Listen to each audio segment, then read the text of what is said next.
Hi everyone. This video documents how I approach plant tours.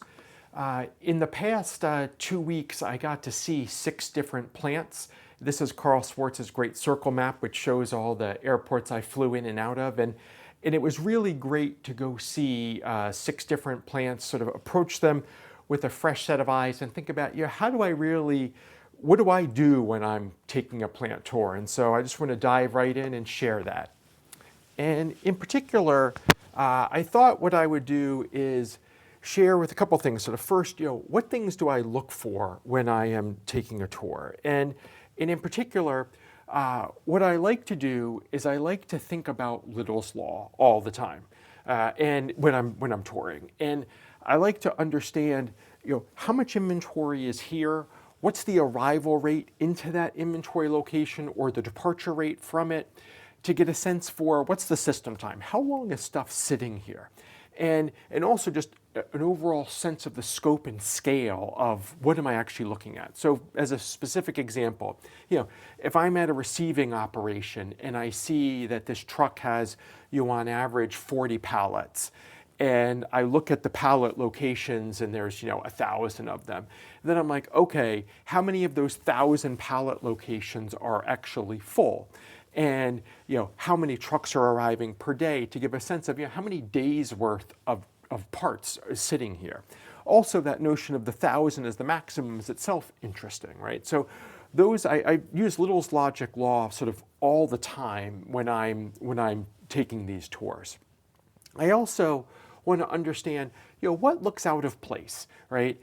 What isn't flowing smoothly through this process. And it's quite possible that I won't ask the person about it to sort of slow them down yet, but I certainly want to make a mental note. What looks like it's sort of flowing really well here, what looks like it isn't. You want to understand what looks unbalanced relative to other steps in this chain, right? Sort of very much a notion of the goal kind of logic here. Is there a clear bottleneck? Is inventory piling up in front of something, right? You want to get a sense of that on your tour. You definitely want to be thinking about congestion analysis. And this idea, are you observing a sort of a typical operation of the system or a peak? I tend to not want to take tours, Friday at 3 o'clock in the afternoon, because it tends to not be very busy, so it's not very indicative of what you're going to see. Similarly, Monday at 7 a.m., they might be fighting fires from the weekend and also not fully indicative. So you want to get a sense of where are you sort of in terms of their normal workload, and try to see it ideally at a time that's like a peak. You certainly also, when you're sort of things I look for is, what directly contradicts a sign or marking. More sophisticated operations tend to have, markings on the floor for this is where vehicles go, or this is where inventory goes. Are those being followed? Are they being violated all over the place? If things say, you can only stack 3 high or 6 there, just trying to get a sense of, again, sort of what might directly contradict other things that are already there. So those are some of the high-level things I look for. The kind of questions that I like to ask actually are very general when I'm taking these tours. So I don't want to be specific on purpose. So I ask things like, how much inventory is here? How much is produced here? I don't say, how many hours of inventory here, or how many days of inventory here, or how much do you produce per shift? Because I don't want to introduce bias in the answer. The time scale that the person answers with is super interesting. That is a very valuable data point to give you a sense of how do they think about this operation. So I'm always sort of trying to never ask the time scale question, but always trying to get it answered and making a mental note of it. You want to triangulate just like a reporter does. You want to ask different people similar kinds of questions to make sure that you understand what you think you understand. And you also want to take the previous answer and sort of play it back in a different way without sort of attributing it to them, so you can get a sense of that. Did you really understand, and do you have a sort of a full sense of this picture? You also want to keep in mind that you may make some workers nervous, even though you're not trying to. And if you're in a group, it's different, but if you're an individual, you probably have more of an opportunity to linger. I certainly want to make sure I don't linger in a way that makes people uncomfortable. And I don't talk to workers unless the guide that I'm with says that's okay. And if I do, I'm always super positive, always complimentary of what they're doing, right? So you don't want to make anyone uncomfortable in this, always be super positive. But again, it's a great opportunity to interact and understand what's really going on from the experts that are doing it every day. Now, sort of in a more advanced sense, when I gain more experience on plant tours, I would say this sort of presentation, this part is my higher level analysis that I'm doing when I'm actually taking the tour. And this is really probably the deeper thoughts, which is first, I'm trying to envision the future state against what I'm looking at. So I'm trying to ask myself, what can change, what can't change? And usually the way I focus myself that way is to understand what's the rate limiter on improving this plant. And I don't mean that in the sense of what's the bottleneck. That could be related. But what I'm really asking here is, what's gating sort of taking this plant to the next level? And is it the people that are here? Is it the machines? Is it the processes that are in place? Is it their technology? Is it their suppliers? Is it the demand process they see? So I'm trying to understand what limits this operation? What prevents it from taking like the next step?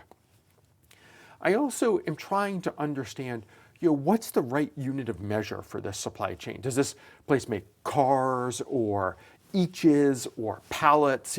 What's the sort of unit of scale that sort of is moving through this operation, but is also leaving this operation and supplying others, right? So trying to get that overall sense. And then ideally, you're trying to understand what are the biggest sort of opportunities for improvement. You might also think of these as the biggest sources of waste you see, but again, I like to be positive about these kinds of things.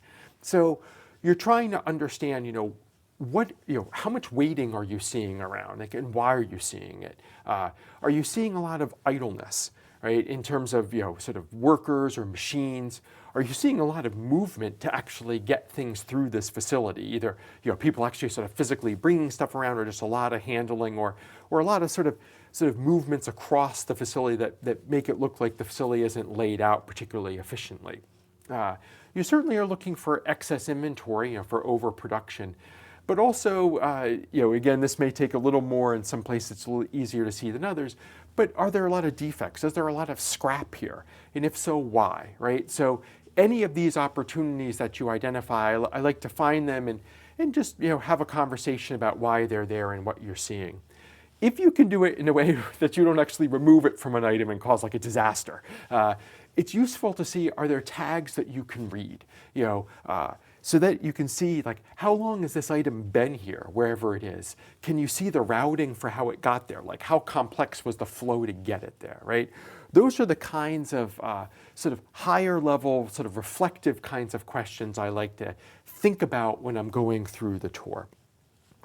Just in terms of caveats to keep in mind, and this is very much consistent with your operations course, but you want to postmortem with positivity, right? You want to remember no one that you're there sort of observing is trying to do a bad job. You are observing a locally optimal solution, so sort of keep all of those things in mind. Also remember, you're witnessing organic growth. So this facility wasn't built yesterday. Its purpose and design has evolved. So of course, logically, there are going to be some inefficiencies already there, and that's cool. And so you just want to sort of take that as sort of a given. Think about it positively as you're thinking about those higher level reflections on how to improve things.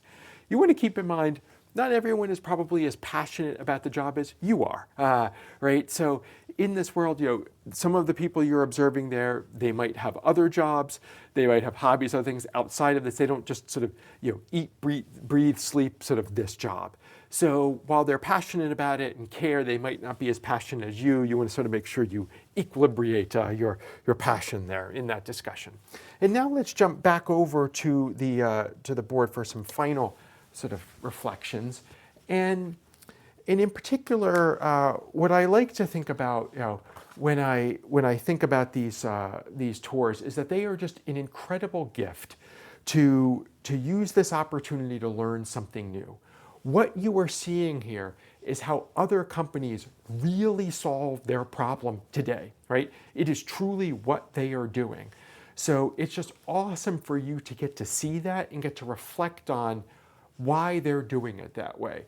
it's not a case, it's not a slice of a vignette, it's the entire solution in its like full holistic glory. So you want to be looking at that and thinking about that. And appreciating that. I prefer to start at the beginning. And when I say at the beginning, what I mean is at raw materials, at sort of the physical raw materials beginning of the process. I don't like to start at finished goods. At the beginning sometimes has its own issue where people are like, well, do you want to start how we enter orders into the system? Usually not. And the reason why is that I am actually trying to avoid cognitive overload, right? When you first see a plant, it's overwhelming and all the different things. So I want to start at sort of the simplest base level and progress from there. And ideally, I would see how orders are entered and how engineering does sort of whatever they're doing. Like that would be awesome. But I want to start with the physical flow because that's sort of typically the simplest state, and then I can start to get a sense of the proliferation and the complexity. I want to schedule the tour as early in my visit as possible. So I like to have this joke that there's no more than 3 PowerPoint slides, not presentations, slides, before we get going, right? Before this, the only exception to that is if there's like a founder or executive, senior executive that wants to provide context. That can often be very helpful and very useful, but otherwise I want to dive right into the tour. And hopefully this will help you as you proceed through your plant tours.